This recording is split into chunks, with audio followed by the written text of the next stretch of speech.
LCS, we just saw the Wolves take down ROCCAT, and I'm here to break down that game with Joe and the Fisho. So guys, from ROCCAT, the exact same comp coming out that we saw earlier, yet minimal impact. Well, Jankos, for once, didn't actually get going early game. He went up top lane, he died when he tried to tower dive Youngbuck. And it actually set the entire team behind because they rely so much on Jankos doing well early game to get their lanes going. Didn't work this time around. Copenhagen Wolves had a great start, got the first dragon as well.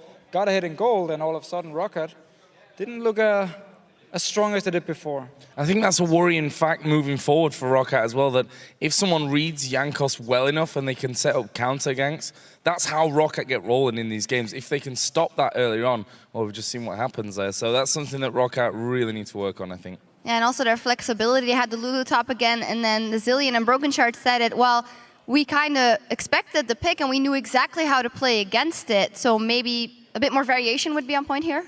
Well, no reason to actually change anything before you lose, and now they lost with it, so maybe we see them in the next game. Okay, they lost yesterday too. Point is, it was a pretty good comp. Against the Lions, they actually did win for like 40 minutes, so I take it as a win for ROCCAT in that case on the comp. Now they got destroyed early game for the first time with it. We just save it this way. Terrible. But point is, it didn't work for them because Jankos didn't get going, and we can actually just show the replay because that was a big deal now for ROCCAT if you just pull it up on your guys' screen, which is the dragon fight where Copenhagen Wolves, they already take the dragon. Now, two things we need to notice. First of all, there's no ulti on Sasus on Lulu, which is very important for this comp here, and Overpower is not actually in the fight because for some reason he's dancing with Youngbuck away from the rest of the team here, so it's 4 versus 4. The two most important ultis for ROCCAT in this comp, Zillion ultimate and Lulu ultimate. So let's just roll the clip here. They don't have any of them in the fight, which also means as soon as the dragon is dead and the fight actually goes on, there's nobody to save Jankos. He jumps in by himself. As soon as he comes down, he's already really low. Switch over to Vander, same deal for him. No wild growth, no ulti from Overpower, which means they can now get the reset on Woolite and he can keep jumping. And when you do have a mid-game power spike like ROCCAT had in this game here, and you do fall this far behind, especially against the Tristana, bye-bye. Yeah, it was a weird scenario to be even picking a fight when your main two ultimates there. I'm not sure why you'd come in that late. Maybe they were thinking we need this dragon right now or we've lost this game anyway, but bad decision making overall. And like you said, I don't know why Overpower was trying to fight off with Youngbuck on the top side when they were there to contest dragon in the first place. So final question maybe about the Copenhagen Wolves. We see them doing so dominant here, then we had that one-off game versus Alliance where they did so good.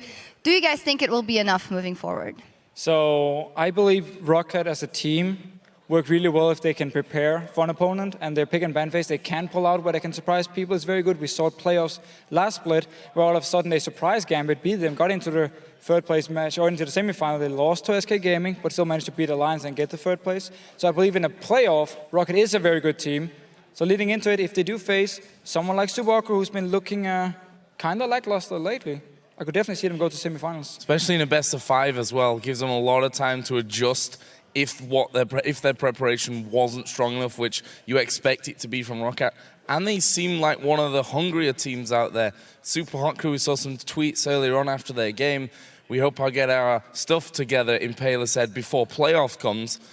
And ROCCAT, on the other hand, are saying, you know, we just want to prove that we're the best team in Europe. There seems to be a different level of hunger and coordination between some of these teams, and I think the Super Hot Crew, if they end up facing ROCCAT, could be in trouble there. Yep, good point. Now the players are ready for our next match, so let's send it over to Demon and Quickshot.